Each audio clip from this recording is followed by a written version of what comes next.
Buenas noches, bienvenidos sean todos al inicio de este curso descodificando las parábolas de Rabbi Joshua de Nazaret.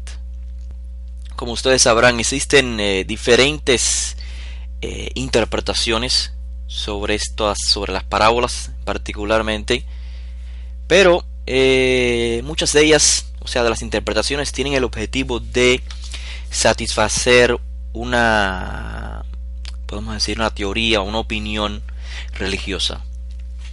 Sabemos que el cristianismo, como religión que se estructura fuera de los parámetros de Israel de manera increíble, ¿no? Con el Mesías de Israel como su centro. Entonces toda la enseñanza o toda la explicación de la enseñanza de Joshua se saca de contexto. Se saca del contexto de Israel, con el objetivo de alejar el Mesías de Israel. A las conclusiones entonces que se llegan con estos planteamientos es que si Hashem, si el Creador abandonó a Israel, entonces el Mesías ya pasa a ser un personaje universal. O sea, otra religión también puede tenerlo como su líder. Así que toda esta influencia, todos estos conceptos religiosos extraños para Israel han, de alguna manera u otra, se han, podemos decir, entrelazado con las parábolas. ¿Por qué? Porque el cristianismo es la religión que, en referencia a la persona histórica de Joshua de Nazaret, es el movimiento de la religión que más expone mundialmente sobre su persona. ¿Quién explica acerca de este personaje histórico? El cristianismo.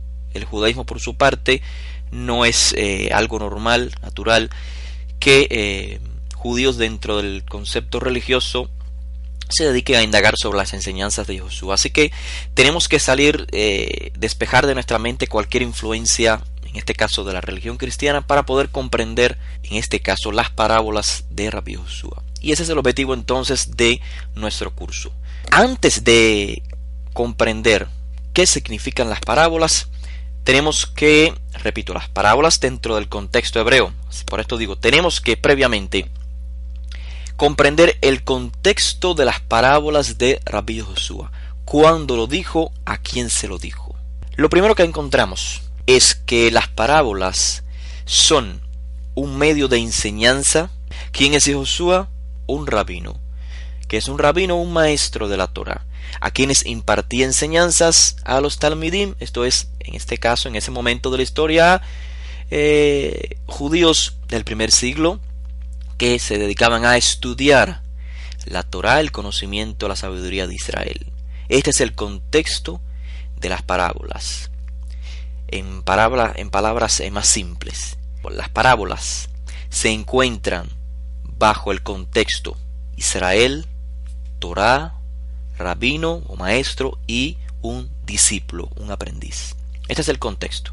Las parábolas de Joshua no se pueden sacar de este contexto. Quiero que pongan atención a sus notas. Las parábolas se encuentran dentro de una categoría de estudio particular que lleva por definición Midrash. ¿Qué es el Midrash? El término hebreo Midrash se puede decir que tiene un significado doble. ¿Doble por qué? Porque se puede entender como investigación y a la vez exposición. O sea, la búsqueda primeramente y como consecuencia la explicación, la deducción. O sea, lo segundo es el resultado de lo primero. El Midrash es entonces, en palabras más específicas, es la investigación detallada, meticulosa, del significado del texto, en este caso de la Torá, y consecuentemente la exposición de ella en base a la investigación previa. Para lograr esta exposición y esta investigación, claro, para lograrlo se toma en cuenta cada palabra, cada letra, cada inclusive puntuación, y todo esto con el fin de encontrar el verdadero significado. De lo contrario, si no encontramos el verdadero significado, no podríamos actuar en base a la exposición. ¿Por qué? Aquí viene el otro punto importante del Midrash. ¿Por qué? Porque el Midrash tiene como objetivo cumplir la Torah. Y ahora vamos a explicar qué significa cumplir la Torah bajo este contexto del Midrash, bajo esta categoría de estudio Midrash. Cuando en el Midrash decimos o hablamos del cumplimiento de la Torah, en hebreo el término es lekayem, y esto lo pueden ver en sus notas. El término lekayem quizás no es la traducción más adecuada al español, no sería cumplir. Pero la razón por la cual estoy usando el término cumplir o el cumplimiento de la Torah es porque es los términos con que usualmente se tradujeron o se tradujo el término lekayem en lo que el mundo occidental conoce como la Biblia. Allí se traduce la mayoría del tiempo el verbo lekayem, cumplir, pero realmente en su raíz lo que expresa es preservar o confirmar, mantener en pie, que algo no se quede en el pasado sino que continúe. Y entonces en este sentido el Midrash en su explicación y su exposición nos ayuda a que la Torah no sea un texto del pasado, sino a traer su aplicación a nuestra era, a nuestro mundo. Por esto entonces el Midrash presenta un cumplimiento de la Torah o una confirmación, una preservación de la Torah en 3 niveles. O sea, se puede decir que en el Midrash, cuando hablamos de cumplimiento del Midrash, realmente existen 3 niveles y tenemos que tener presente entonces de cuál nivel estamos hablando en relación a, por ejemplo, cuando estemos leyendo un texto y en el texto se diga que se cumplió la escritura, se cumplió la Torah, se cumplió lo que dijo el profeta. Tenemos que entender en cuáles de estos 3 niveles se está hablando de cumplimiento, como pueden ver en sus notas. El primer nivel, decimos que la Torah o las escrituras se cumplen cuando descubrimos a través del Midrash, por supuesto, a través del estudio detallado, cuando descubrimos el significado o la interpretación correcta. Eso se llama cumplir. Cuando alguien encuentra la interpretación correcta, se puede decir que esa persona cumplió la Torah. Por supuesto, él no actuó como la Torah lo ordena, él no obró conforme a la Torah, simplemente usamos el término cumplir, porque repito, es el término que se conoce en este mundo occidental, en los textos de la Biblia, que todos conocemos, pero es un término técnico. Repito, el primer nivel en el cual una persona puede cumplir la Torah es cuando esta persona indaga interpreta el significado correcto de un texto de la Torah o del Tanaj. El segundo nivel es cuando se cumple, o sea, se actúa en base a esta interpretación correcta que ya se halló. O sea, cuando obramos de acuerdo al significado del texto. Por ejemplo, esto lo podemos ver claramente en las misvot. Cuando se interpreta una misvá y se cumple adecuadamente en base a una interpretación correcta, entonces se puede decir que esa persona está cumpliendo con la Torah. El tercer nivel es cuando se cumplen las profecías. Por supuesto, cuando se cumplen de acuerdo a cómo haya sido interpretado previamente. Y esto es algo que vemos en los libros que en el mundo occidental se conocen como libro de Mateo, Marcos, Lucas y demás. En las primeras instancias, en los primeros capítulos donde se habla de los cumplimientos de ciertas profecías en el Mashiach, hay que tener este tercer nivel de cumplimiento en mente. Muy bien. Un ejemplo que les he puesto en las notas, un ejemplo de cómo a través del Midrash se puede buscar el cumplimiento de la Torah, es lo que se conoce en el mundo hebreo como Pardes. Pardes, este término significa en arameo jardín, Pero en este caso, Pardes se trata de un acróstico. Un acróstico de tres definiciones o tres modos de interpretaciones. Me refiero a Peshat, aquí tenemos la Pei para Pardes. Peshat es la interpretación literal del texto del Tanaj. O sea, sin salirnos de lo que el texto nos está diciendo. Esto es Peshat, un medio de interpretación del Midrash. Luego tenemos Remez. Remez es la interpretación alusiva. O sea, cuando encontramos algo en el texto, que más allá que leerlo como o sea, enfocarnos solamente en lo literal, podemos ver una alusión, algo que nos recuerda a otra sección en la Torá, y podemos hacer entonces una conexión con ambos sucesos.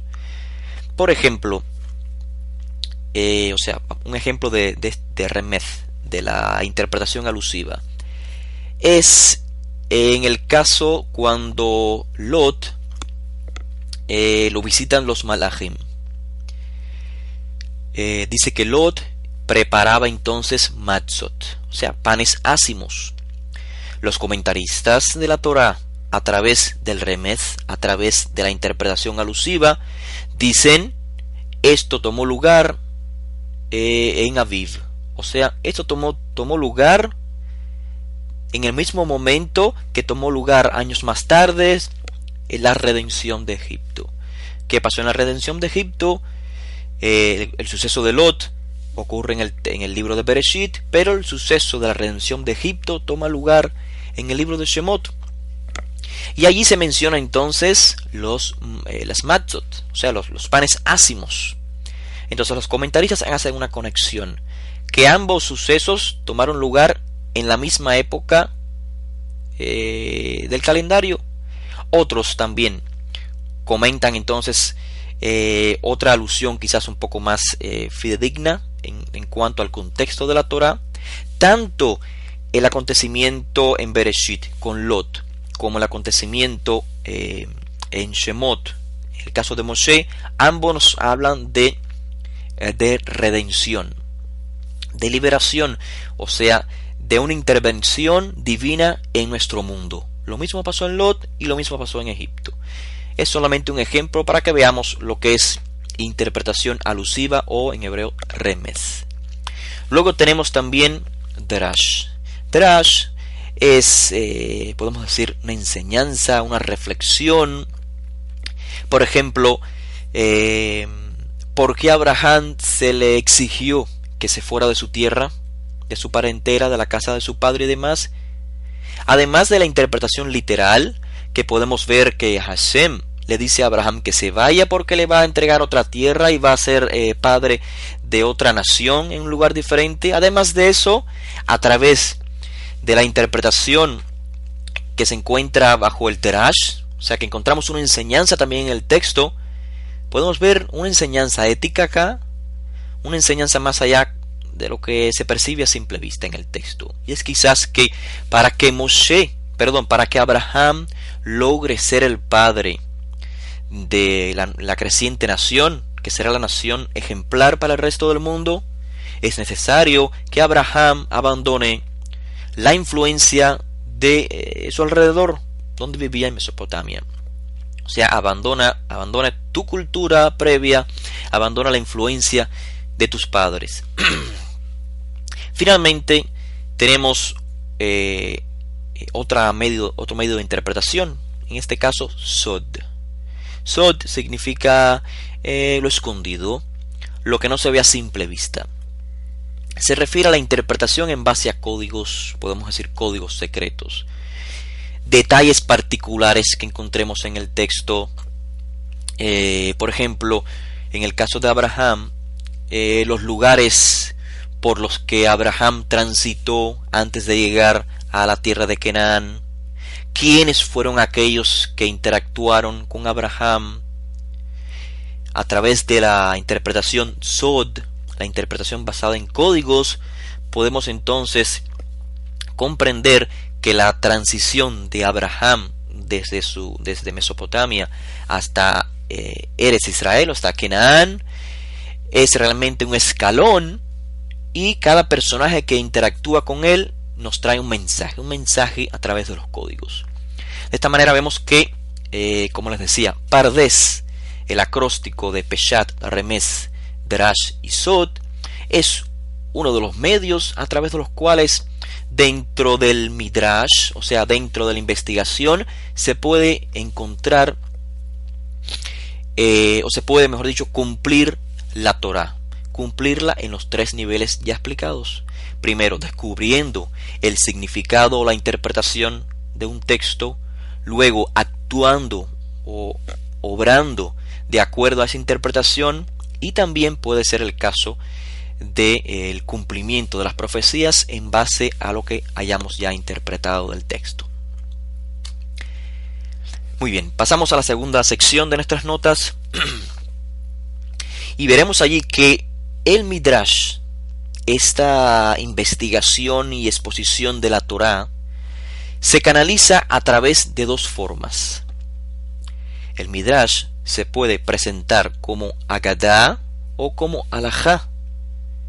Es decir, la investigación del texto de la Torá puede estar canalizada o presentada en una de estas dos formas. ¿Qué significa Agadá y qué significa Alajá? Agadá significa, podemos decir en español, narrar, o sea, la narración. Alajá, por otra parte, significa, podemos decir, el caminar, la forma de conducirse. O sea, mientras la alajá se enfoca, o sea, mientras el Midrash alajá, mientras la investigación canalizada a través de la alajá se enfoca en llevar a la práctica las misvot de la Torá, indagar sus detalles específicos de cómo ponerla en práctica en el diario vivir. Esto hace la alajá, el Midrash alajá. Por otra parte, la Agadá o el Midrash Agadá se dedica a comprender y a exponer lo que podemos decir en hebreo Penimiut HaTorah, la esencia misma de la Torah, el espíritu detrás de cada mitzvah, la esencia, Penimiut HaTorah. Así que para laborar sobre la alajá, para comprender la alajá, para ver de qué manera se practica X mitzvah, tal mandamiento, de manera práctica, es necesario previamente conocer la Agadá. Es necesario indagar a través de la Agadá. Repito, la Agadá es la manera de indagar en los principios de la Torá, en el fundamento de la Torá, en el espíritu detrás de cada mitzvah. No significa de ninguna manera que una sea mejor que la otra, o sea que la alajá sea mejor que la agadá o la agadá mejor que la alajá. No significa esto. Las dos son necesarias. El Midrash se debe canalizar a través de estas dos formas, sino que, repito, no significa que una sea mejor que la otra, sino que se trata de prioridad en el sentido de orden. Es decir, para saber cómo practicar cierta mitzvah, necesitas previamente comprender la esencia de la mitzvah, el principio mismo, el fundamento de esa mitzvah. Por ejemplo, dice la Torah, Lo tinav, no adulterarás. Ahora, para comprender esta mitzvah, tenemos que aprender sobre el espíritu de la Torah, cuál es realmente el mensaje detrás de esta orden. En realidad, cuando indagamos a través de la Agadá sobre esta mitzvah, vemos que va mucho más allá que la acción de cohabitar con una mujer casada. No adulterarás es mucho más allá que eso. Para comprenderlo mejor, pueden ver en sus notas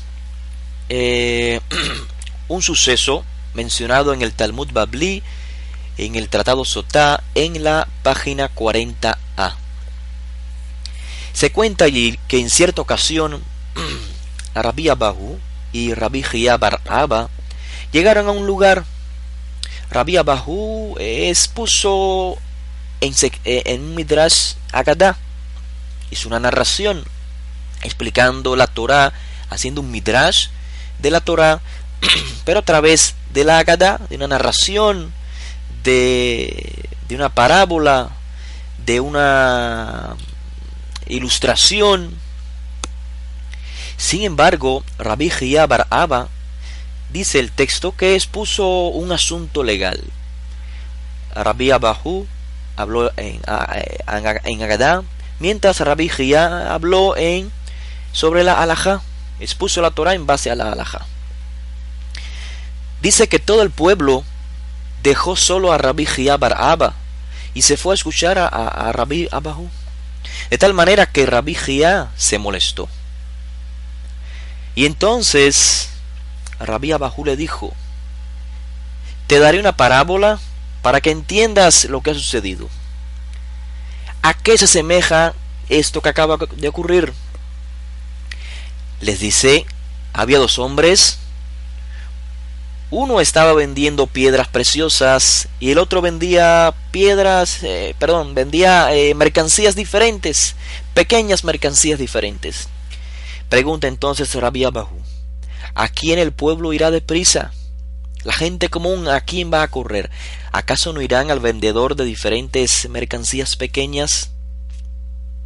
Con esta parábola, Rabbi Abahu le explica a Rabbi Jia que efectivamente los detalles de la halajá son como piedras preciosas. Pero así como la gente común no puede comprar piedras preciosas, sino que lo primero que comprarán son mercancías simples, pequeñas cosas. Así igual, por medio de la Agadá, la gente común puede comprender la esencia de la Torah. Por medio de parábolas, por medio de historias, de ilustraciones.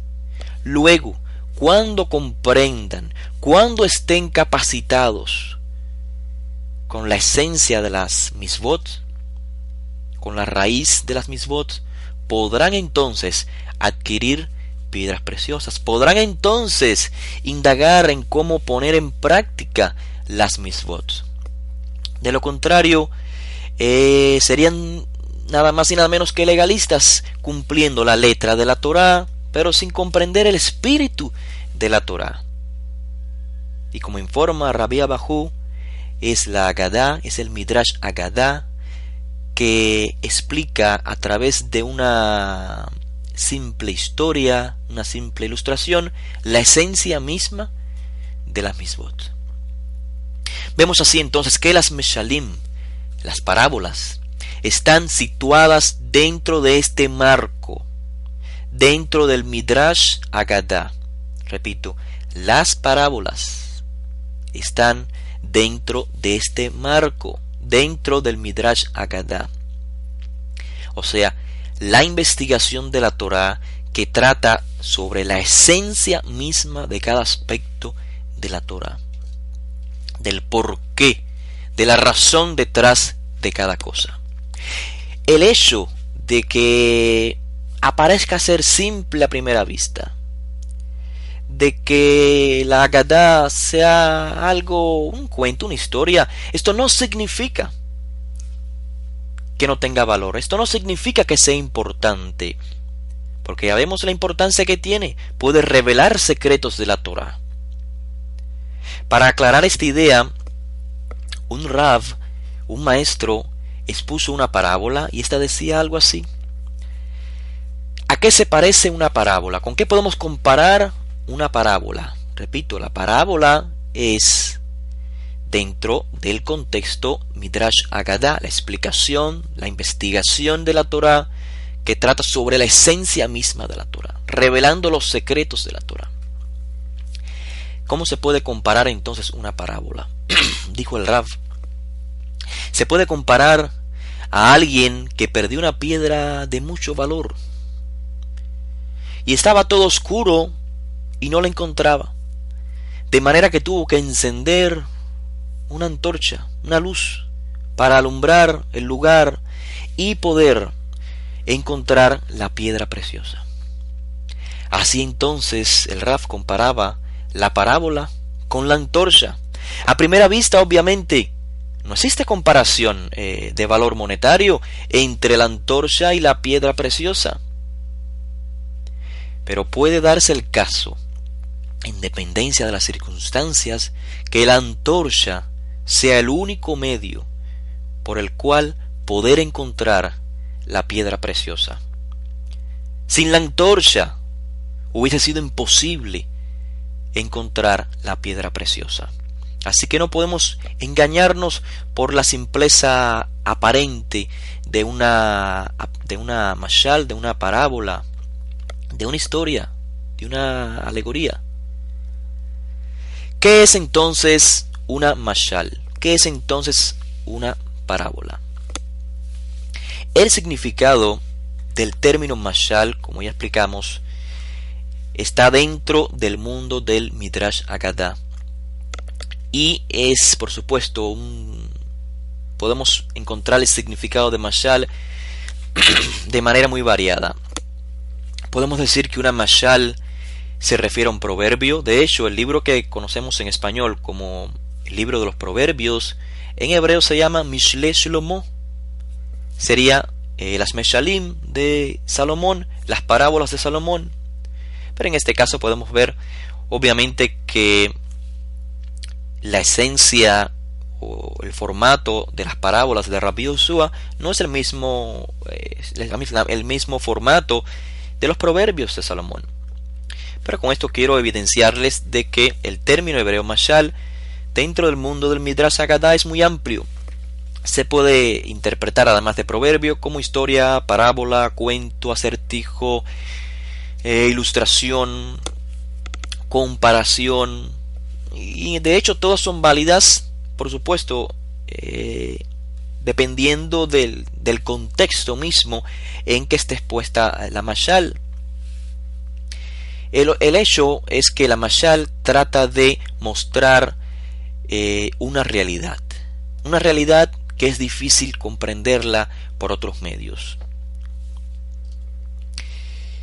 Ahora, no debemos enfocarnos, escuchemos, cuando vamos a hablar de las parábolas, no debemos enfocarnos realmente en el significado del término parábola, porque, repito, es muy amplio, sino que debemos enfocarnos en algo muy importante, y esto es en el objetivo detrás de cada parábola. ¿Cuál es el objetivo entonces de las Meshalim? Recordemos que las Meshalim, bajo el contexto de Midrash Haggadah, es decir, bajo el contexto de la investigación y la exposición de la Torá a través de parábolas o historias, lo que tratan es de transmitir al oyente la esencia misma de la Torá, o lo que equivale, tratan de transmitirle al que escucha la voluntad del Creador. Esto es la Torá, la voluntad del Creador. Transmitirle al oyente conceptos espirituales difíciles de comprender, ideas abstractas, pero a través de imágenes físicas, de imágenes más concretas, imágenes que nos rodean, de tal manera que se pueda comprender estas ideas abstractas. Pero la comprensión no es el objetivo de las Meshalim, no es el objetivo de las parábolas, la comprensión solamente de esencias, de la esencia de la Torá o de la voluntad del Creador, de conceptos espirituales muy difíciles de comprender. El objetivo de las Meshalim no es simplemente comprender, sino que el objetivo es que el oyente esté obligado a tomar una decisión. La decisión puede ser negar la realidad expuesta en la parábola, o tal vez obrar de acuerdo a la realidad expuesta. Ese es el objetivo de las Meshalim. No solamente ayudar a la gente común a comprender verdades espirituales, ideas abstractas, no solamente eso, sino que el oyente pueda conducirse de acuerdo a esa realidad. De manera que cuando termina una mashal, una parábola, como decía Rabbi Joshua, haz como haz como hizo esta persona en la mashal. O sea, tienes que decidir, tienes que definirte qué vas a hacer. Y esto lo vemos claramente en todas, no en una, sino en todas las parábolas de Rabbi Joshua. Al final el oyente está forzado a decidir. Ya se te reveló el secreto, ahora decides qué vas a hacer. En base a este planteamiento, teniendo ya una idea más clara sobre qué son las Meshalim, podemos preguntarnos esta pregunta tercera que pueden ver en sus notas. ¿Por qué Rabbi Joshua enseñó en parábolas? Ya tenemos una idea más clara. ¿Cuál sería entonces la respuesta obvia? ¿Por qué Rabbi Joshua enseñó en parábolas? Bueno, en base a la explicación que acabamos de decir, si las Meshalim se encuentran dentro del contexto de la Haggadah, esto es, dentro del contexto de la exposición de la Torah a través de narraciones, de parábolas, de ilustraciones o historias, con el objetivo de comprender a través de lo físico, lo espiritual y como consecuencia actuar en base a ello, la respuesta sería obvia. Rabbi Joshua usó el medio de las parábolas para que el pueblo pudiese comprender de manera más clara ideas abstractas o difíciles de comprender. Pero realmente esta respuesta sí es correcta, pero a la vez es una respuesta que no logra abarcar todo el significado o toda la realidad del por qué Rabbi Joshua el Mashiach enseñó en parábolas. Para comprender entonces lo que les digo, leamos la explicación que el propio Rabbi Joshua nos da del por qué enseñaba él en parábolas. Y de esta manera vamos a dejar que sea él el que nos explique la razón del por qué. La explicación del por qué Joshua enseñaba en parábolas se encuentra registrada en tres libros que contienen la enseñanza de Joshua, y una comparación de estos tres libros, específicamente los registros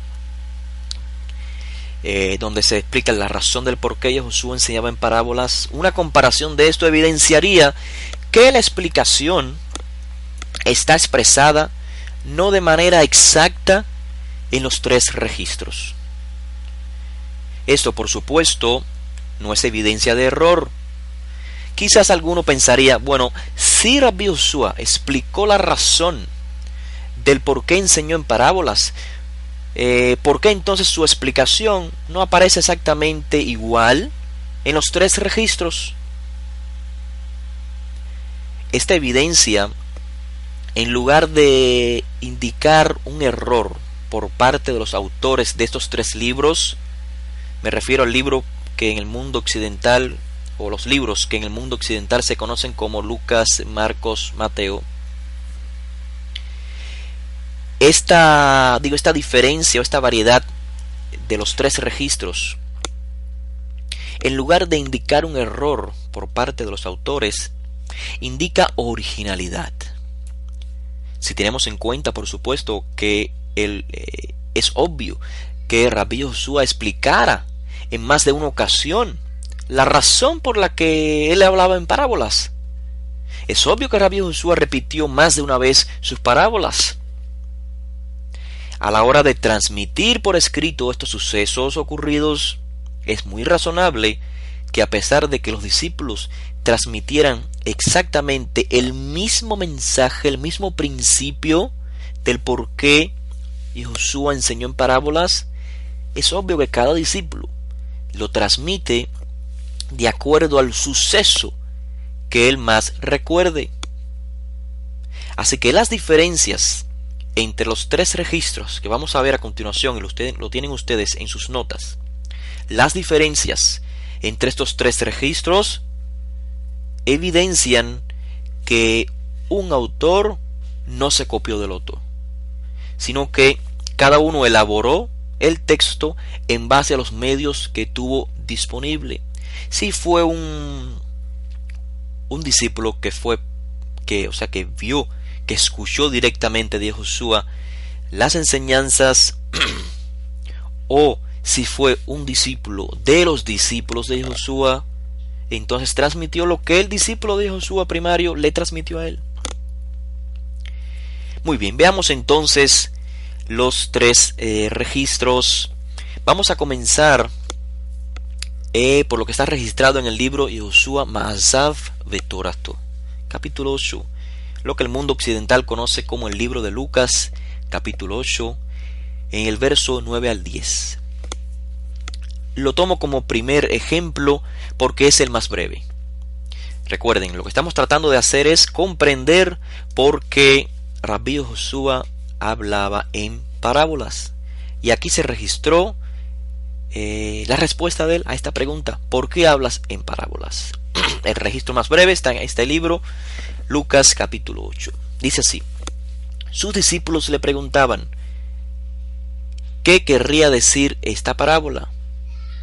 Y él dijo: a vosotros se os ha sido dado reconocer los misterios del Malhut Elohim, pero a los demás les hablo en parábolas, para que viendo no vean y escuchando no entiendan. Realmente es muy breve la explicación. Si no comprendemos qué realmente quiso decir Josué con estas palabras, quizás podemos desvirtuar, podemos dañar el mensaje.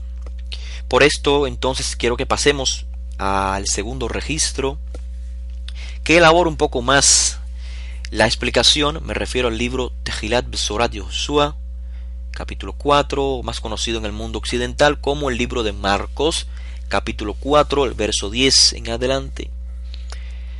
Dice: cuando se quedó solo, sus discípulos, junto con los 12, le preguntaban sobre las parábolas, y les decía: a vosotros os ha sido dado el misterio del Malhut Elohim, pero los que están fuera reciben todo en parábolas, para que viendo vean y no perciban, y escuchando oigan y no entiendan, no sea que, o mejor dicho, a menos que hagan teshuvá y sean perdonados. ¿Cuál es la diferencia entonces entre estos dos registros? ¿Cuál es la diferencia? Hay dos diferencias mayores. La primera diferencia es: el primer registro dice, pero a los demás les hablo en parábolas. El segundo registro dice, pero los que están afuera reciben todo en parábolas. La pregunta aquí es muy obvia, parece una contradicción. ¿Acaso Josué no le hablaba en parábolas a todos, o sea, incluyendo a los discípulos?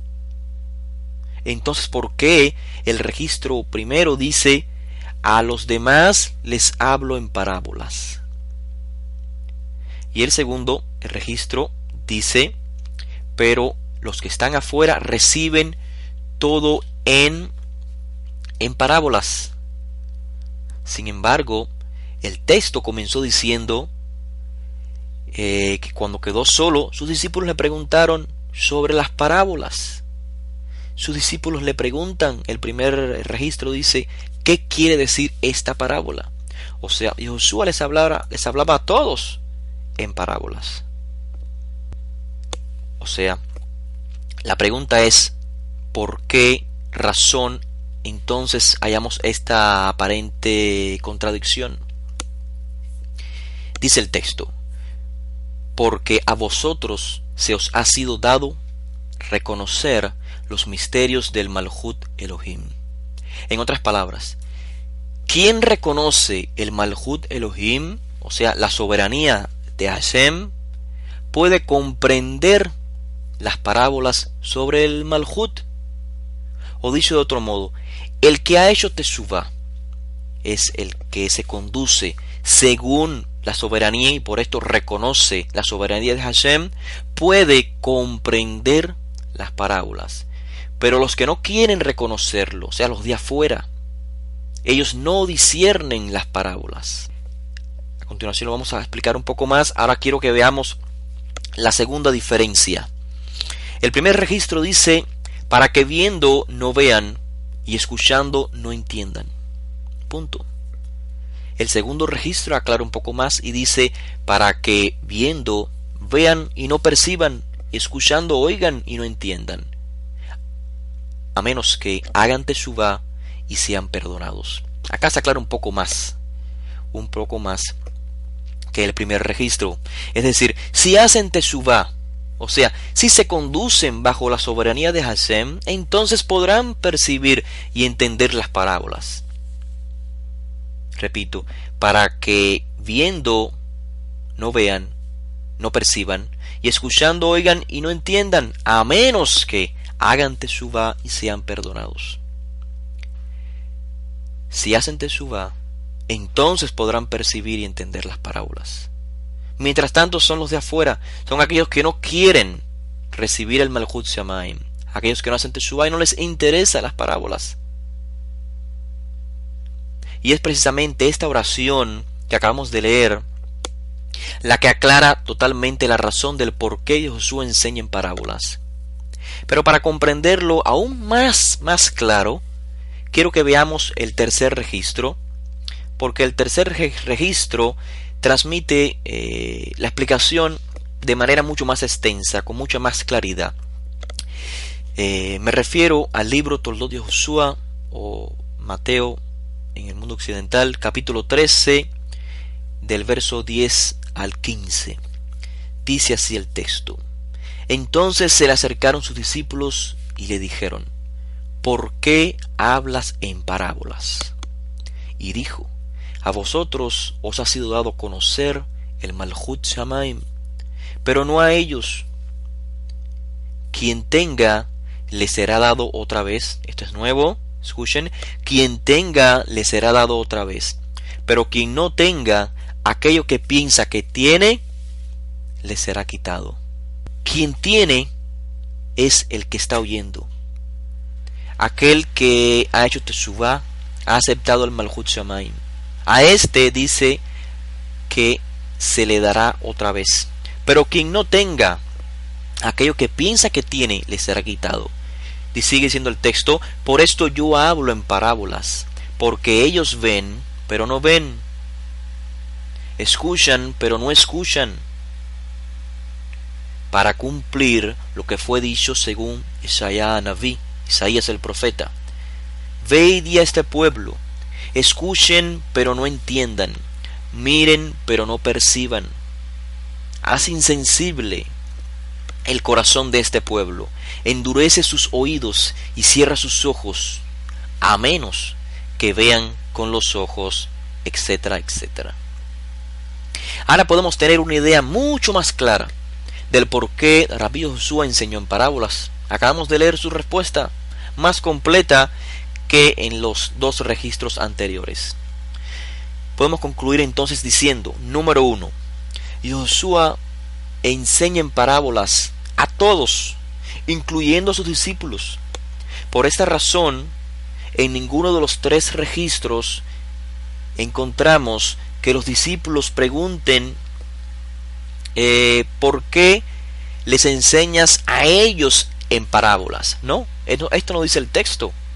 El texto no dice que los discípulos preguntaron por qué Josué enseñaba a ellos, o sea, a la multitud afuera, en parábolas, sino que la pregunta es: ¿por qué enseñas en parábolas? En sentido general. Por ejemplo, el texto dice: sus discípulos le preguntaban: ¿qué quiere decir esta parábola? Esto debido a que también ellos fueron enseñados en parábolas. El texto también dijo, sus discípulos junto con los 12 le preguntaban sobre las parábolas. ¿Por qué? Porque también ellos recibían enseñanzas a través de las parábolas. En conclusión, Josué le hablaba en parábolas a todos. Esto es la primera conclusión que podemos hacer. Segunda conclusión que podemos hacer. Dice el texto, dice Josué, a vosotros se os ha sido dado conocer el Malhut Elohim, pero a los demás les hablo en parábolas. Esto significa, los que no reconocen el Malhut Elohim, la soberanía de Hashem, no comprenden el mensaje de las parábolas y por lo tanto se quedan como en parábolas. Las historias que hace Josué, las alegorías se quedan como eso, como parábolas, como alegorías, como historias, como cuentos, como ilustraciones, porque tienen oídos pero no quieren escuchar. A los que reconocen la soberanía entonces les será dado más, dice el texto, y a los que no, les será quitado. Número 3, o tercera conclusión, debido a que no reconocen el Malhut Elohim, la soberanía de Elohim, la restauración del reino de Israel por medio del Mashiach presente en el momento, debido a que no lo quieren reconocer, entonces es que el texto dice, ven pero no ven, escuchan pero no escuchan. Está en dependencia del reconocimiento, de la aceptación del Malhut Elohim y del Mashiach, el rey de Israel. Y cuarta conclusión, lo más importante, dice Josué, él enseña en parábolas para cumplir lo que fue dicho según Isaías Naví, Isaías el profeta. Ve y di a este pueblo, escuchen pero no entiendan, miren pero no perciban. Embota el corazón de este pueblo, endurece sus oídos y cierra sus ojos, a menos que vean con los ojos, etcétera, etcétera. Esta es la razón, y ahora lo vamos a explicar aún más. Esta es la razón por la que Josué enseña en parábolas. Para comprender la razón de manera completa y total, ya de una vez, hay que comprender la cita del profeta Isaías, que cita el Mashiach. Dice, para cumplir lo que fue dicho Isaías Naví, para que se cumpla aquello, como dijimos al inicio, el cumplimiento a través del Midrash, el cumplimiento de unas parábolas, de unas palabras proféticas, unas palabras de Isaías que tuvieron efecto, cumplimiento en su época y son perennes. Se seguirán cumpliendo en Israel en base a la conducta de Israel. Quiero que vean en sus notas el texto de Isaías capítulo 6. Dice así el texto. Haz, Isaías capítulo 6, el verso 9 y 10 también. Dice, haz insensible el corazón de este pueblo, endurece sus oídos y cierra sus ojos, a menos que vean con sus ojos y oiga con sus oídos y entienda con su corazón y se arrepienta o retornen y sea curado. Les transmití en las notas este mismo texto, pero en una estructura quiástica. Es muy interesante. Podemos ver entonces en esta tabla cómo la llave central es a menos que, este término hebreo tan importante. O sea, el texto comienza diciendo, haz insensible el corazón de este pueblo, y el texto termina diciendo, a menos que entienda con su corazón. Luego el texto en su segunda sección dijo, endurece sus oídos, y el texto en su anteúltima sección dijo, y oiga con sus oídos. Luego el texto dijo, y cierra sus ojos, y seguido a la llave central dice, vea con sus ojos. Vemos entonces una estructura muy bella, quiástica. Lo que quiero indagar, lo que quiero profundizar ahora para comprender la razón, así en aciertas, del por qué Josué habla en parábolas, es precisamente esta palabra central, que traducimos en español, a menos que. Bien, como pueden ver en sus notas, esta frase, a menos que, en el texto hebreo encontramos el término pen. Tanto pen en hebreo como su traducción al griego, mépote, en los textos, me refiero a estos textos traducidos al griego. O sea, ambos términos, el hebreo y el griego, tienen un significado doble. El significado doble es el siguiente. Se puede traducir como no sea que o a menos que. Y por supuesto, la traducción debe ser en dependencia de su contexto. ¿Por qué? Porque la traducción cambiaría totalmente el significado. O sea, en dependencia de qué traducción hagamos, cambiaría totalmente el significado. Por ejemplo, traducir pen como no sea qué implica una precaución. O sea, vamos a leer el texto. Dice, y cierra sus ojos, no sea que vean con sus ojos. Traducir el término pen como no sea que implica entonces tener una precaución para evitar algo que no se desea. Y por esto dice el texto. Entonces, si se tradujera pen como no sea que, Hashem está diciéndole a través del profeta: haz insensible el corazón del pueblo, endurece sus oídos, cierra sus ojos, no sea que vean, no sea que oigan, no sea que entiendan con su corazón y entonces retornen. O sea, es en sentido negativo. O sea, en este caso Hashem no quiere que los hijos de Israel retornen. Y para lograr su deseo de que no retornen, entonces ordena al profeta a insensibilizar el corazón, endurecer los oídos y demás. Sin embargo, si traducimos el término hebreo pen como a menos que, entonces vemos que hay una posibilidad para el pueblo, una posibilidad de perdón, una posibilidad de retorno. A menos que implica que lo que no se desea se puede evitar si se cumplen ciertas condiciones. O sea, si tradujéramos pen como a menos que, el texto diría así: endurece sus oídos, cierra sus ojos, a menos que vean con sus ojos y oigan con sus oídos y retornen.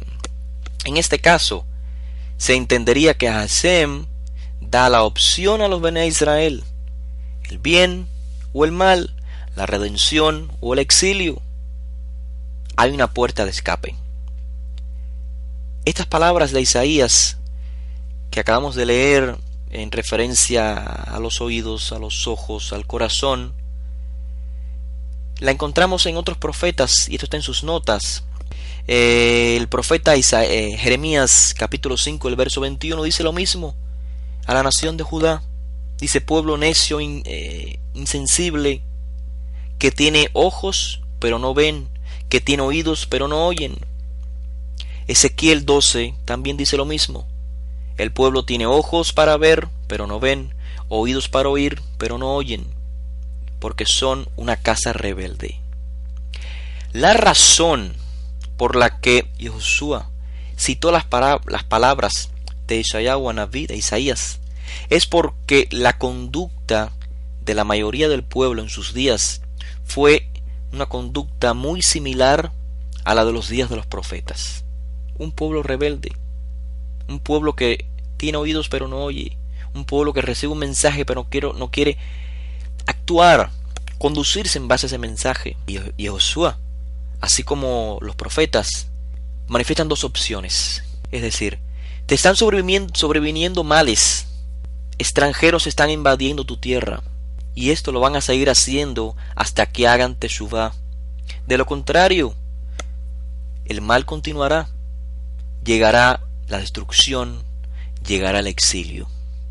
Y así ocurrió efectivamente. Así que podemos comprender las palabras que continúa diciendo el profeta Isaías un poco más adelante, en el capítulo 6 y el verso 11, como pueden ver en sus notas.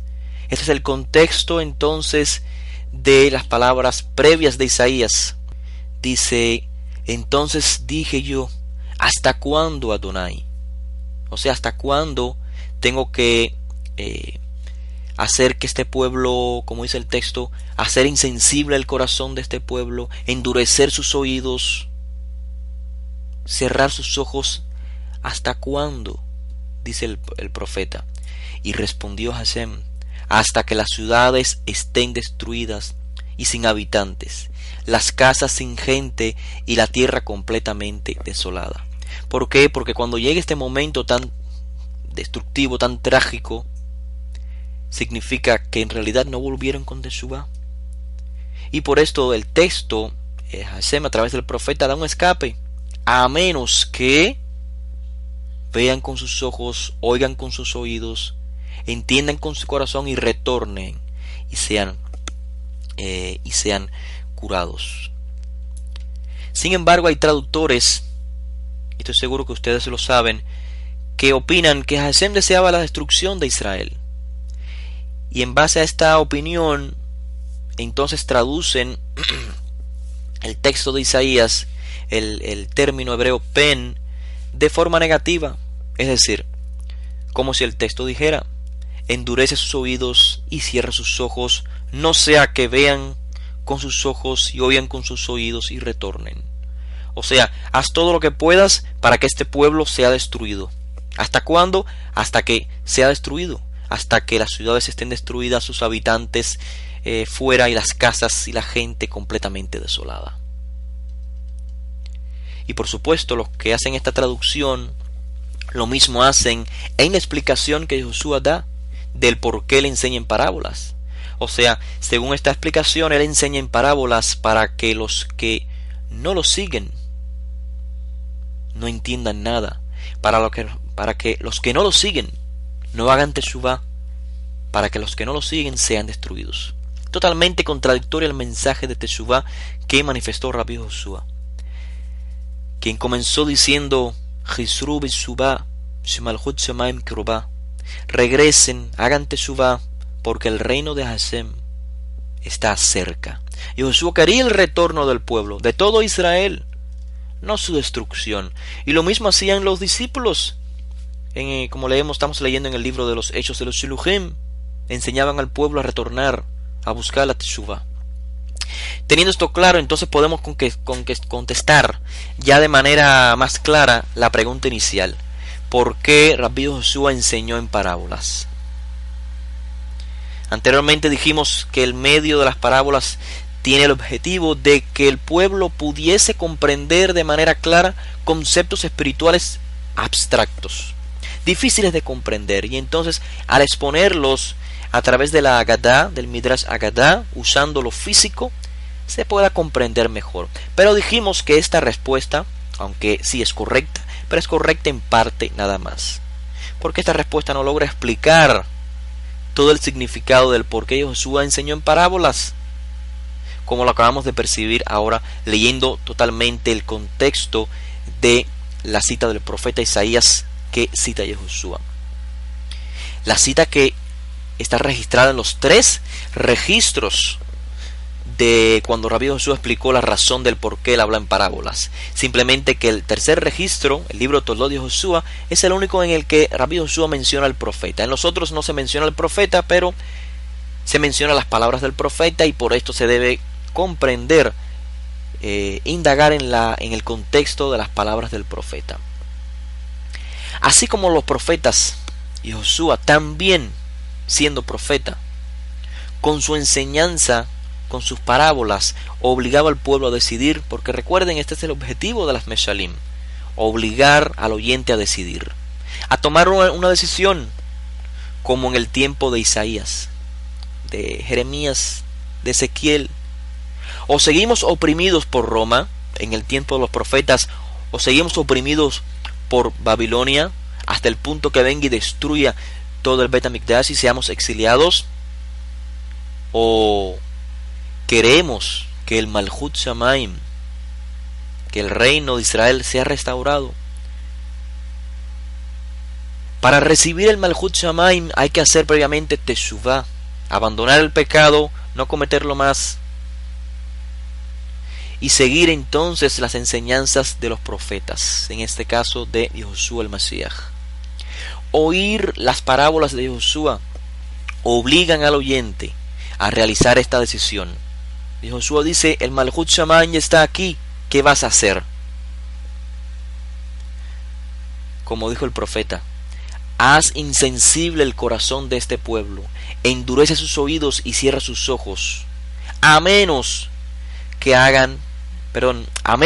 vean con los ojos y retornen. O sea, tienes dos opciones: o te endureces ante el mensaje profético, o abres tus ojos y retornas.